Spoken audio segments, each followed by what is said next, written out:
It's 2:02 and we just finished clinic. This is our newest HO. This is why I've been meaning to stalk me in any of my units. And he is now successful. We're in Unit 3 and I'm so glad we don't have any patients in the ward. Then see our chief HO, Mama, with the golden hair. She's the happiest person we finish on time today. This is not even on time, so if we are I swear.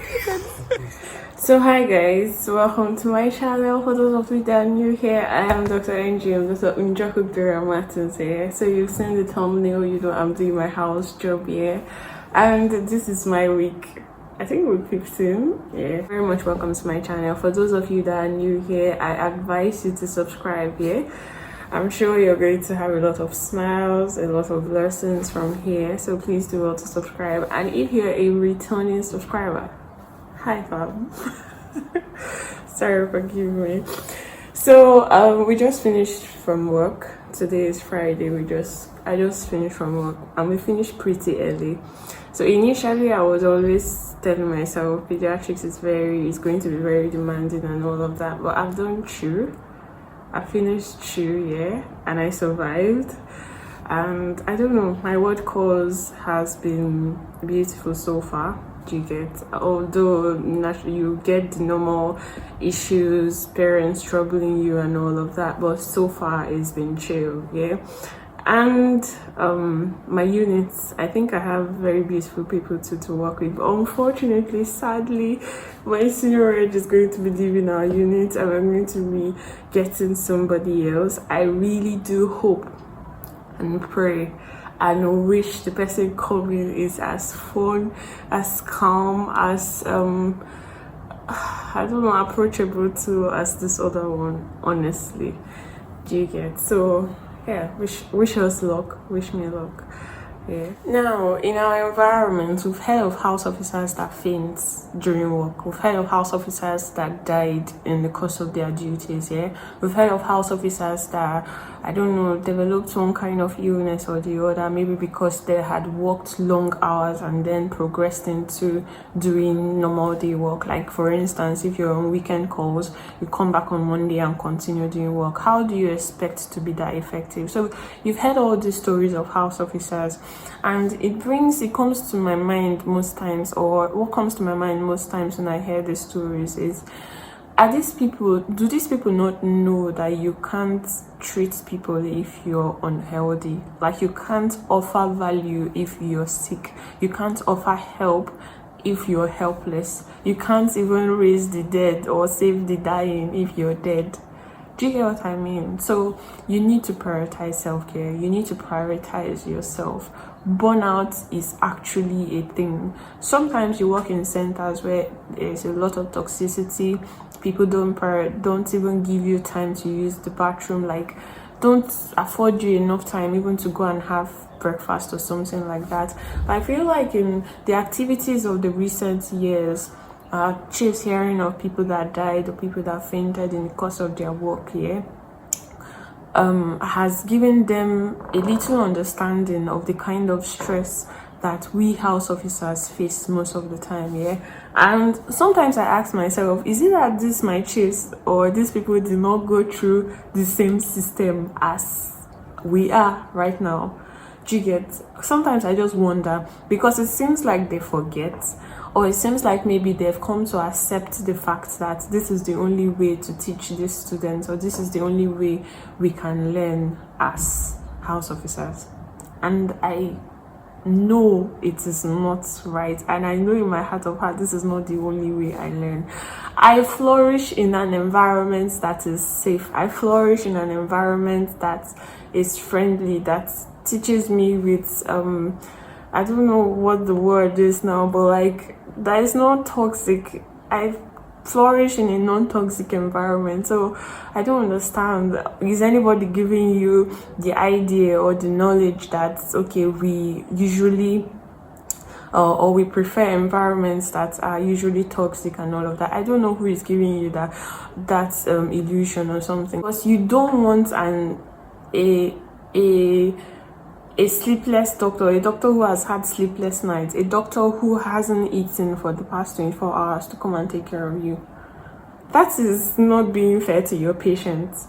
Do you understand me? You don't want a doctor that is not at his best, do you get, to come and take care of your patient. That's not what you want. To me, I feel like that's wickedness to patients, do you get, because honestly, I don't know. I feel like the patients are the one receiving it hot, because sometimes I hear of doctors that are very rude to patients and all of that. And if you check properly, that doctor hasn't rested in the past 24 hours. How do you expect that doctor to give you his best? So today we are going to be talking about something that a lot of doctors are going through. Something that a lot of doctors are actually going through, yeah? And especially house officers, they are new to the system and they don't know how to navigate these challenges. So we are just going to put or shed some light into it, do you get? And let's start. Today we are talking about something that affects us all at some point in our medical careers: burnout. As house officers, we are no strangers to long hours, high stakes, and emotional demands, even as doctors generally. But burnout doesn't have to be inevitable. Let's dive into some strategies to help you cope and thrive. Now, what is burnout? Burnout is a state of emotional, mental, and physical exhaustion caused by prolonged stress. It can affect anyone, but medical professionals are particularly vulnerable. Recognizing signs is key. Chronic fatigue, cynicism, and reduced performance. Sometimes you just faint, literally. So the first step is prioritizing self-care. Self-care isn't selfish, it is essential. Make time for activities that bring you joy, relaxation. Exercise, meditation, or simply spending time with loved ones can help reduce stress and increase resilience. The second point is setting boundaries. Now, this is very, very important for those of you that like doing charity work. Learn to say no without guilt. Prioritize tasks, delegate when possible, and take breaks. Remember, you can't pour from an empty cup. Just remember that. So our next step is building a support network. Surround yourself with people who understand and support you. Now, this one is very, very important. Colleagues, friends, and mentors can offer valuable advice, emotional support, and a fresh perspective.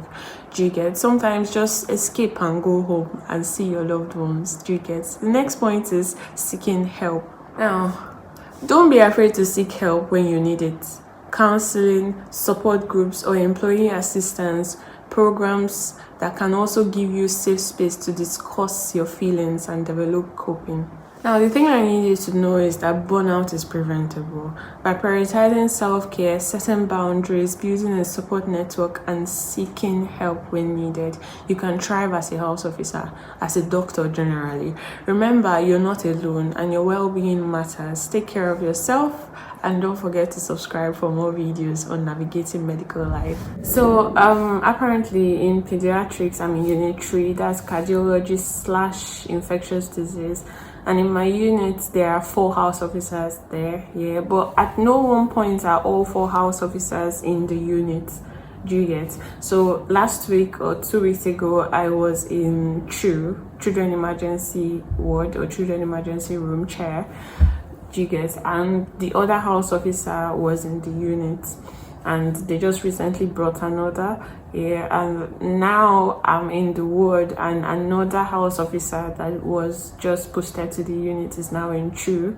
So next week I might be in outbound, you get, just like that, you get. But at all times there's always a house officer in the unit doing unit posting, you get. So in the unit posting you get to be doing ward calls, that kind of a thing.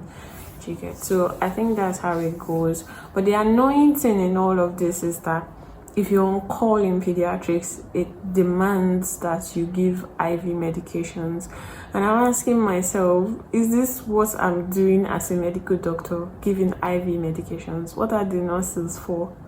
So I don't know, forgive me though, but still, I don't think it's the duty of a house officer, of a doctor, to give IV medications. But well, it is what it is. So my experience in pediatrics so far has been good. GGET has been good so far. GGET. We'll get to talk about everything at the end of my posting in pediatrics. But for now, I'll just say it's been good. GGET. It's been very stressful naturally. GGET. The way I'm saying naturally is like it's expected to be stressful, but oh God, why GGET? So yes, I think that's that. I hope next week is going to be much more better. Next week is I think it's the 1st of June, so I hope it's going to bring beautiful things. I hope and I pray for a very calm shift. I think I'm on call twice next week, and what's more, I don't know. I pray MDCNP is on time this month, because last month they waited till like 14. Imagine being paid in the middle of the month for last month. I don't know if you get me. It can only end up badly for the people that are being owed. Do you get? Yeah. So I wish next week be good. I pray next week be good. I pray salaries come on time. I'll catch you guys much later. I'll catch you guys in the next one. I am Dr. Ngm. If you're yet to subscribe, I'm not going to say it 10 times. Better do it right now. GGET. A lot of you watching the videos are yet to subscribe, so please do well to subscribe, and I'll catch you guys in the next one. Peace.